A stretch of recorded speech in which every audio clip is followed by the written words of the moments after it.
아마 여러분들은 구약성경 출애굽기를 줄거리로 한 10개라고 하는 영화를 보셨을 겁니다. 찰턴 헤스턴이라는 배우가 모세의 역할을, 그리고 율 브랜너가 바로 왕의 역할을 한 1956년에 개봉이 된 아주 오래된 영화이지요. 저도 어렸을 때 이 영화를 봤는데 지금도 잊혀지지 않는 것이 홍해가 쫙 갈라지는 장면입니다. 뒤에는 애굽의 전차와 군대가 몰려오고 앞에는 홍해에 가로막혀 있는 가운데 모세가 지팡이를 바다를 향해 내밀 때 바닷물이 양쪽으로 쫙 갈라지고 이스라엘 백성들이 건너가는 장면은 아무리 봐도 참 멋있습니다. 출애굽기는 하나님께서 애굽 땅에서 고난당하는 이스라엘 자손들을 구원해내는 이야기입니다. 하나님께서는 그의 백성들을 애굽에서 구원하기 위해 10가지 재앙과 홍해를 가르는 기적을 행하셨습니다.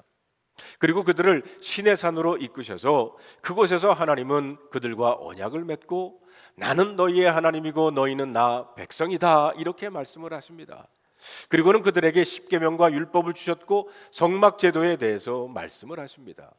그래서 출애굽기의 주제는 한마디로 하나님의 백성입니다.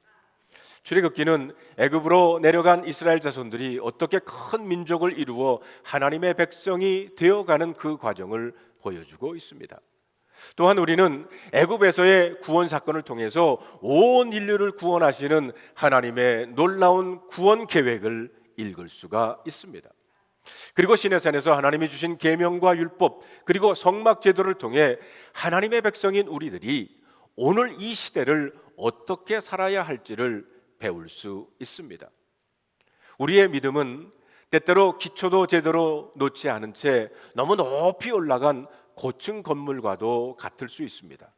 그러다 보니까 어떤 일을 당하면 기초가 약한 건물이 흔들리듯이 우리의 신앙 자체가 흔들릴 수 있습니다. 그것은 하나님의 백성이 된다는 것의 의미를 제대로 알지 못하고 신앙생활을 하기 때문일 것입니다. 우리가 구원받은 하나님의 백성이 되었다는 것은 단순히 죽어서 천국 가는 티켓 정도 따는 것 아닙니다. 그저 어느 교회에 소속되어 가지고 교인이 되는 정도가 아닙니다. 하나님의 백성이 된다는 것은 정말 놀라운 일입니다. 우리는 앞으로 매 주일마다 출애굽기를 함께 읽어가면서 하나님 백성의 DNA란 주제로 말씀을 나누려고 합니다. 21세기의 하나님의 백성이란 어떤 의미이며 또한 이 시대를 하나님의 백성으로서 어떻게 살아갈지를 배우게 될 것입니다. 사실 저와 여러분들이 하나님의 백성이라는 것, 하나님의 언약 안에 있는 백성이요 구원받은 하나님의 자녀라는 것은 굉장한 것입니다. 애굽 왕 바로는 처음에는 하나님의 백성이 어떤 것인지 잘 몰랐습니다. 하나님의 종 모세가 와서 Let my people go, 내 백성을 보내라고 했을 때 바로는 그 말을 이해하지 못했습니다. 내가 왜 저 사람의 말을 듣고 히브리인들을 내보내야 하는가 라고 생각을 했어요. 그래서 모세의 말을 무시했습니다. 그리고 바로 왕은 히브리인들이 너무 편해서 그런 소리를 한다고 오히려 더 괴롭히기를 시작합니다. 그런데 그것은 착각이었어요. 사실 바로 왕은 누가 모세를 보냈는지 몰랐습니다. 모세를 보낸 하나님은 여호와, 천지를 창조하신 창조주요 만왕의 왕이십니다. 결국 바로 왕은 모세 앞에 무릎을 꿇고 말았고요, 하나님의 백성인 이스라엘 자손들을 내보낼 수밖에 없었습니다. 이스라엘 자손들은 바로 왕이 마음대로 할 수 있는 그런 존재가 아니라는 겁니다. 그렇습니다.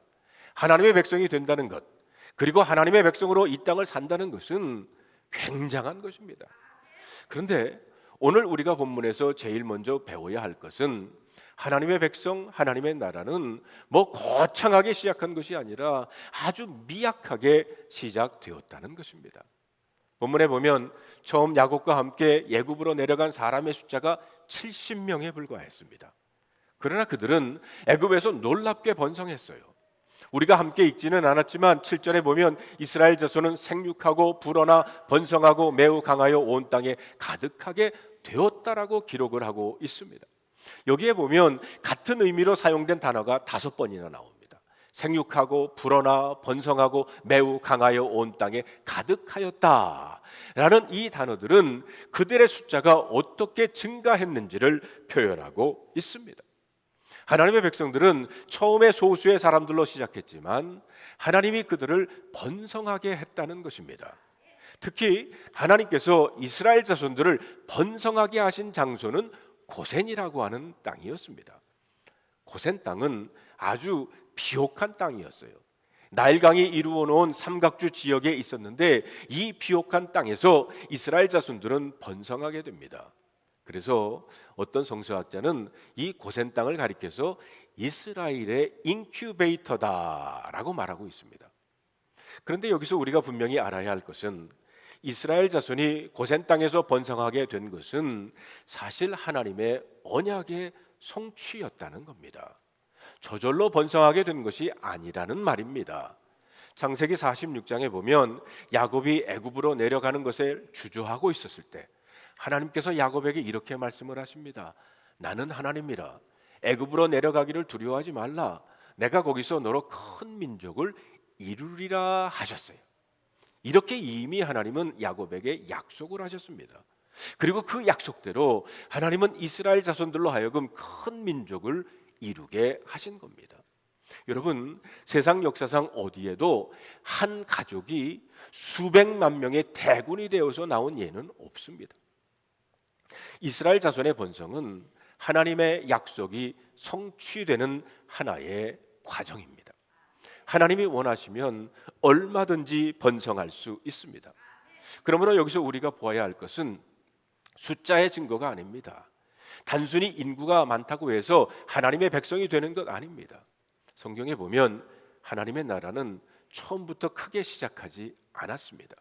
처음에는 겨자씨와 같을 수 있습니다. 형체도 잘 보이지 않을 정도로 아주 작을 수 있다는 겁니다. 그러나 하나님께서 함께 하시면 큰 민족이 됩니다. 하나님의 나라는 사람의 숫자로 만들어가는 것이 아닙니다. 인간의 노력으로 만들어가는 것도 아닙니다.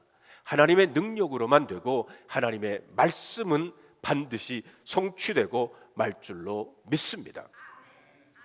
그러므로 우리가 여기서 분명히 보아야 할 것은 하나님의 언약, 하나님의 말씀의 능력입니다.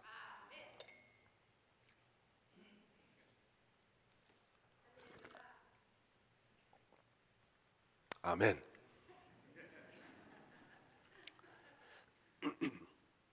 아브라함이 주셨던 하나님의 약속은 시간이 지났다고 사라진 것이 아니었어요. 애굽이라는 땅에 왔다고 하나님의 말씀이 취소된 것도 아니었습니다. 하나님은 그 언약하신 그대로 미약한 사람들을 통해서 이스라엘이라고 하는 한 민족을 만들어 나갔습니다. 예수님께서도요, 이 땅에 오셔서 12명의 제자들을 세우는 일을 시작하십니다.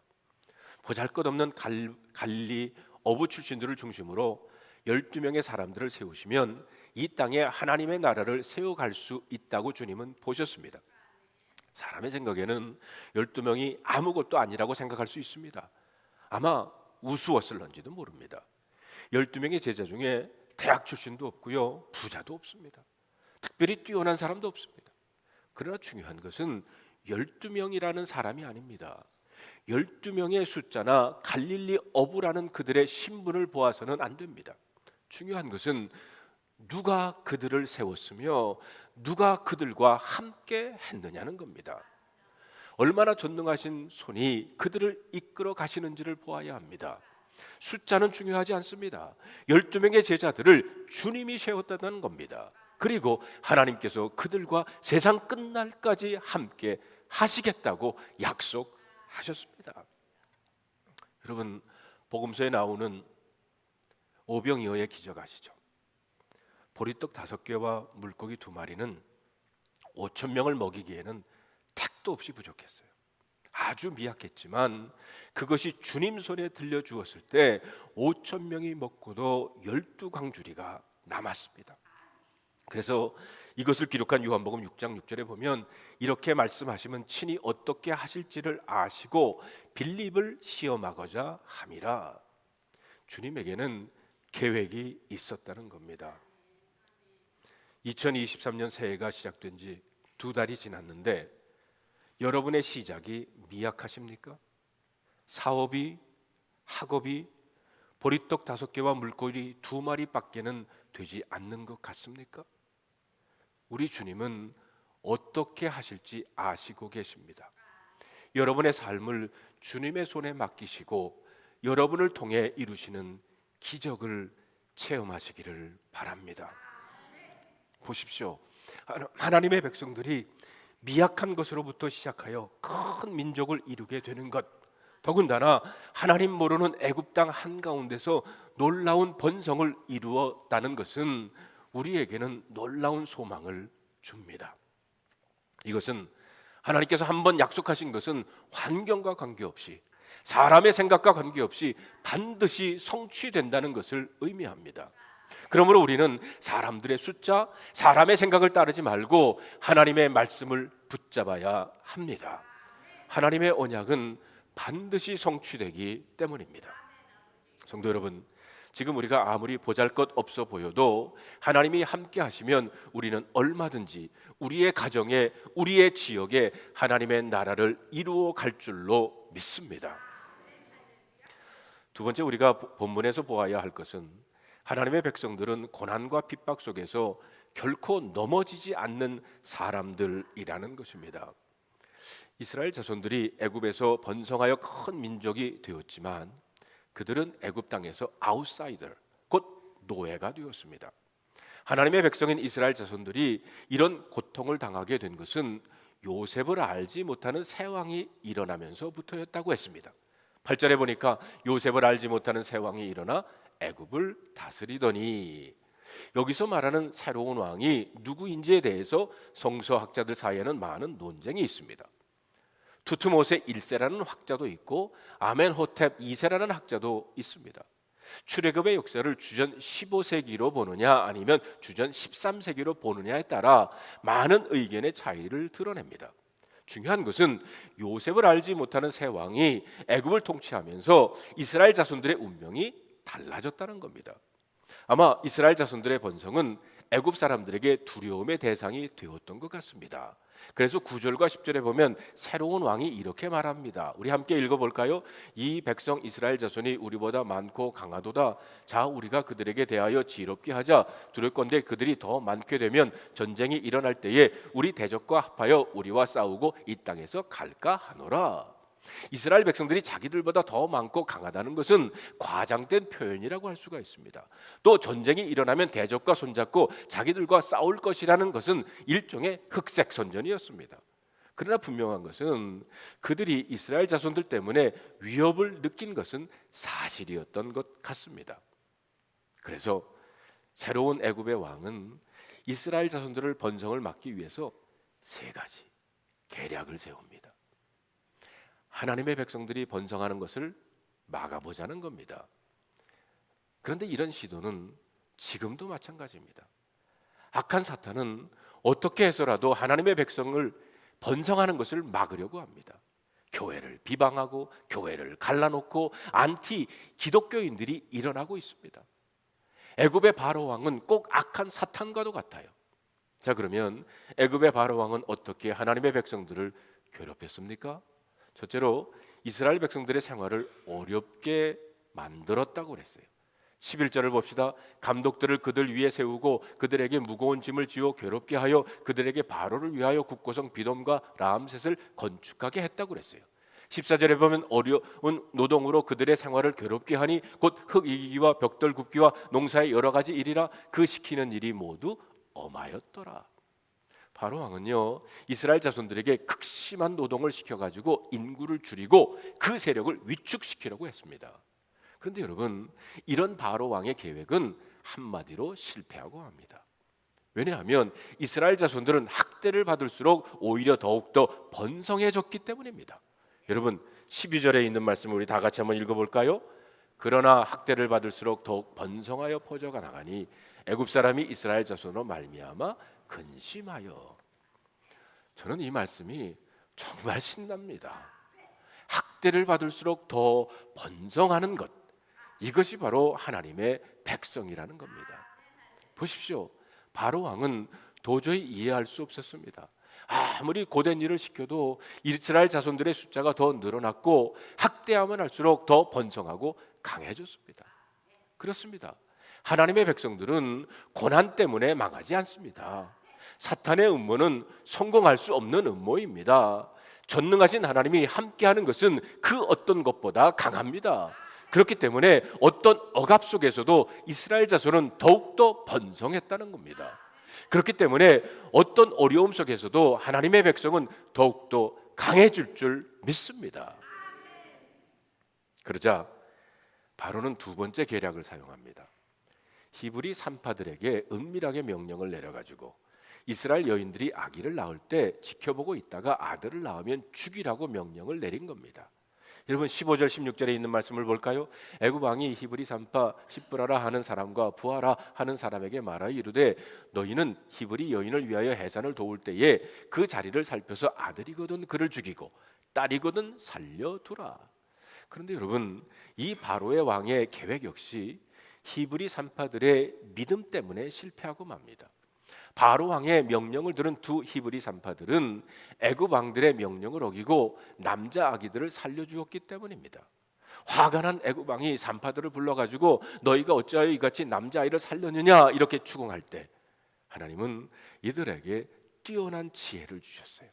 그들이 어떻게 대답을 합니까? 그들은 말하기를 히브리 여인들은 다 건강해서 산파가 가기도 전에 이미 아이를 쑥 낳아버렸습니다.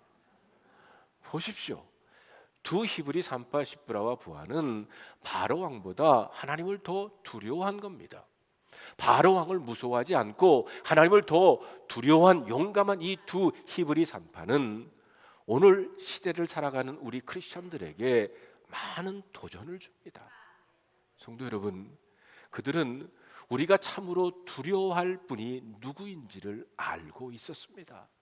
우리가 누구의 눈치를 보면서 살아야 하는지, 누구의 말을 더 소중히 여기고 누구를 중심으로 살아야 하는지를 알았다는 것입니다. 그들은 해야 할 것과 하지 말아야 할 것을 안 사람들입니다. 서슬이 시퍼란 바로의 명령을 거역하고도 보란듯이 하나님의 말씀에 순종을 했습니다. 한마디로 그들의 몸은 노예였지만 정신은 노예가 아니었다는 겁니다. 보십시오.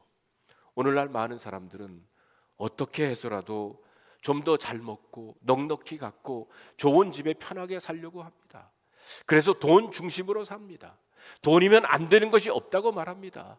돈으로 권력도 사고 돈으로 사람의 마음도 사고 심지어 돈으로 거짓말을 사기도 합니다. 또 어떤 사람들은 사람 중심입니다. 눈에 보이는 사람들을 위하느라 눈에 보이지 않는 하나님은 무시합니다. 사람의 말은 소중히 여기면서 하나님의 말씀은 등한시 여깁니다. 그러다가 결국 하나님을 잃어버리고 맙니다. 그러나 이 히브리 산파들을 보십시오. 그들은 하나님 중심으로 살았습니다. 하나님 중심의 삶이 바로 하나님 백성의 삶입니다. 자기 생각으로 사는 것은 애굽 사람들의 모습입니다. 자기 방식, 자기 경험을 의지하는 것은 애굽 사람들이 하는 겁니다. 하나님의 백성들은 하나님 중심으로 살아야 합니다. 성도 여러분, 우리는 애굽 사람이 아닙니다. 여러분과 저는 하나님의 백성입니다. 그렇기 때문에 히브리 산파처럼 하나님을 두려워하고 세상의 제의를 거절할 수 있는 믿음의 사람이 되어야 할 줄로 믿습니다. 여기서 나오는 하나님을 두려워하여라는 말은 다른 말로 표현한다면 바로 하나님을 경외했다는 겁니다. 하나님 경외는 사실 구약 신앙을 대표하는 말이었어요. 아브라함이 하나님을 경외했습니다. 그래서 아들을 바치라고 하는 하나님의 말씀에 절대적으로 순종했어요. 요셉도 하나님을 경외했습니다. 보디발 장군의 아내가 아무리 유혹을 해도 그는 늘 하나님 앞에 서 있는 삶으로 살았다는 겁니다. 하나님의 백성들은 그러므로 하나님을 경외하는 삶을 살아야 합니다. 자, 그래서 어떻게 됐습니까? 20절 우리 다 같이 한번 읽어볼까요? 하나님이 그 산파들에게 은혜를 베푸시니 그 백성은 번성하고 매우 강해지니라. 보십시오. 바로 왕이 하나님 백성들이 번성하는 것을 막으려고 히브리 산파들을 이용하려 했지만 하나님은 오히려 그 히브리 산파들을 통해서 하나님의 백성을 보호하셨다는 거예요. 결국 히브리 산파들은 은혜를 받았고 그 백성은 번성하고 매우 강해졌습니다. 어떤 음모도 하나님의 계획을 막을 수 없다는 겁니다. 이렇게 되자 바로 왕은 세 번째 계략, 공개적으로 남자아이를 나일강에 버리게 하는 계략을 썼습니다. 여러분 22절을 다 같이 한번 읽어볼까요? 그러므로 바로가 그의 모든 백성에게 명하여 이르되 아들이 태어나거든 너희는 그를 나일강에 던지고 딸이거든 살려두라 하였더라. 보십시오. 바로 왕은 이제는 모든 신하와 애굽 백성들로 하여금 이스라엘 사람들을 감시하게 하고 그들을 살펴보고 있다가 태어나는 아이가 아들이면 그를 나일강에 던지고 딸이면 살려두라는 겁니다. 그런데 여러분 우리가 성경을 보면 바로 왕의 이런 계획도 아무 소용이 없었어요. 출애굽기 2장에 보면 바로 왕이 세웠던 이 계략과는 아무 관계없이 하나님의 종 모세가 태어납니다. 그리고 그것도 바로 바로의 왕의 궁전에서 안전하게 자라나게 되었어요. 성경에 보면 모세가 태어났을 때 모세의 부모가 3개월 동안 감추고 키웠다고 그랬어요. 나중에는 집에서 더 이상 키울 수가 없게 되자 모세의 부모는 갈대 상자에 아이를 담아서 나일강에 띄웁니다. 그때 마침 목욕하러 나왔던 바로의 공주가 갈대 상자 안에 있는 모세를 보고는 물에서 건져내서 자기 아들로 삼게 되었어요. 여러분 참 아이러니하지 않습니까?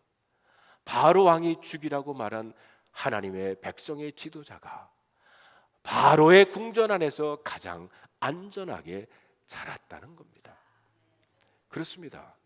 하나님의 백성들은 아무도 망하게 할 수 없습니다.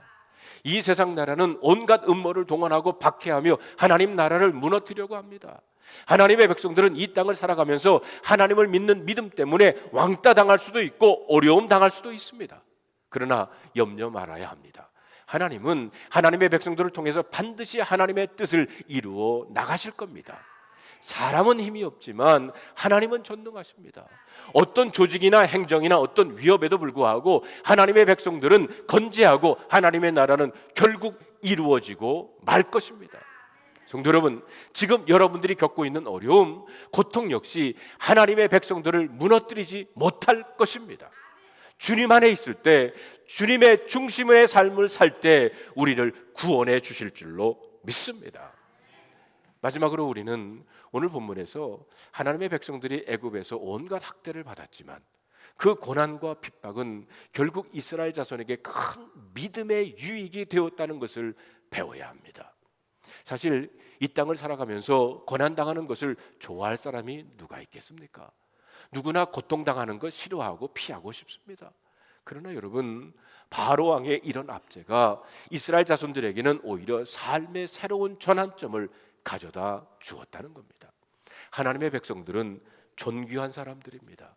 그런데도 하나님의 백성이 세상에서 고난당하는 데에는 반드시 하나님의 뜻이 있고 하나님의 계획이 있습니다. 불신자들에게 있어서 고난은 그냥 고난이고 어려움은 그냥 어려움입니다. 그러나 하나님의 백성들에게는 고난이 그냥 고난이 아니라는 겁니다. 성도들의 고난 속에는 하나님의 뜻과 하나님의 계획이 있습니다. 우리가 이 사실을 알아야 세상을 이길 수 있습니다. 그렇다면 이스라엘 자손들의 고난에는 어떤 하나님의 뜻이 있습니까? 제가 볼 때 이스라엘 자손들이 애굽에서 당한 온갖 학대는 오히려 그들로 하여금 가나안 땅을 열망하게 하는 계기가 됐습니다. 왜 하나님은 당신의 백성들이 애굽 땅에서 고통당하는 것을 그냥 허용하셨습니까? 이렇게 한번 생각해 보십시다. 만약 이스라엘 백성들이 애굽 땅에서 계속 번성하기만 했다면 하나님이 약속하신 땅 가나안을 생각했겠습니까? 아마 애굽 땅에서의 고난이 없었다면 자진해서 애굽을 나올 자가 단 한 명도 없었을 겁니다. 지금 잘 살고 있는데 목숨 걸고 애굽을 탈출하여 아무것도 없는 광야로 누가 나가겠습니까? 그러나 바로 왕이 그들을 학대하고 무거운 짐을 지어 괴롭게 하자 이스라엘 자손들은 하나님이 약속하신 저 가나안 땅을 열망하게 된 겁니다. 지금도 마찬가지입니다. 이 세상이 너무너무 재미있으면 천국에 갈 생각 할까요? 아마 안 할 겁니다. 주님이 좀 늦게 재림하시면 좋겠고 되도록이면 좀 늦게 천국에 가기를 원하겠지요. 우리가 세상을 즐기는 동안은 천국의 소망을 갖기가 어렵습니다. 그러나 내가 누리던 번영이 갑자기 고통으로 변하면 무슨 생각을 할까요? 그때는 아마 주님 빨리 오시옵소서 마라나타 할 겁니다. 세상의 고통 때문에 우리는 하나님 나라의 소망을 갖게 됩니다. 그렇다고 일부러 고통을 받을 필요는 없지만 우리 삶에 닥치는 고난이나 어려움에 좌절하지 마시기를 바랍니다. 애굽 땅에서의 고난이 이스라엘 자손으로 하여금 가나안을 열망하게 했다면 우리가 당하는 고통 역시 하나의 은혜의 통로가 될 수 있습니다. 어떤 성서학자는 이런 말을 합니다. 애굽 땅은 나일강이 가로질러 흐르기 때문에 애굽 사람들의 생각은 온통 어떻게 하면 나일강의 물을 잘 끌어들여 농사를 잘 지을 수 있을까만 생각을 한다는 겁니다. 그래서 수로가 잘 되어 있어요. 그러하기에 애굽 땅의 삶의 구조와 철학은 철저하게 땅만 바라보는 겁니다. 그러나 가나안 땅은 다릅니다. 가나안은 농사가 잘 안 되는 땅이고 나일강과 같은 풍족한 수자원이 있는 것이 아닙니다. 가나안 땅에는 하늘에서 비가 내려야만 농사를 지을 수 있는 곳입니다. 그렇기 때문에 비가 안 오면 큰일 납니다. 그래서 그들은 하늘을 쳐다봐야만 했습니다.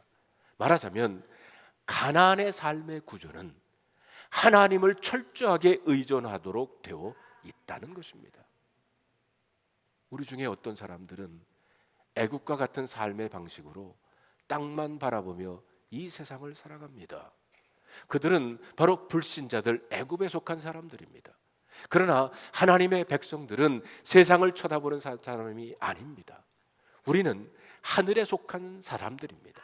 그렇기 때문에 하나님은 이스라엘 백성들을 애굽에 그냥 두지 않고 기어이 가나안 땅으로 끌어내신 것입니다. 성도 여러분, 지금 저와 여러분들은 애국과 같은 세상을 살아가고 있지만 언제나 우리가 하나님의 백성이라고 하는 것을 잊지 마시기를 바랍니다. 우리가 세상에서 고난당하거나 왕따당할 수 있습니다. 그러나 알아야 합니다. 아무도 저와 여러분들을 넘어뜨릴 수 없습니다. 이스라엘 자손들은 학대를 받을수록 더욱더 번성했다고 했습니다. 사랑하는 성도 여러분, 고난과 어려움이 오히려 우리로 하여금 더 하나님의 나라를 열망하게 하는 은혜의 통로가 될 수 있다고 하는 사실을 기억하고 믿음으로 승리하시는 여러분들이 되시기를 주님의 이름으로 축원합니다. 오늘 이 말씀을 여러분 기억하면서 다음 세 가지 질문에 한번 답해 보시기를 바랍니다. 요즘 여러분을 넘어뜨리는 세력은 무엇인가요?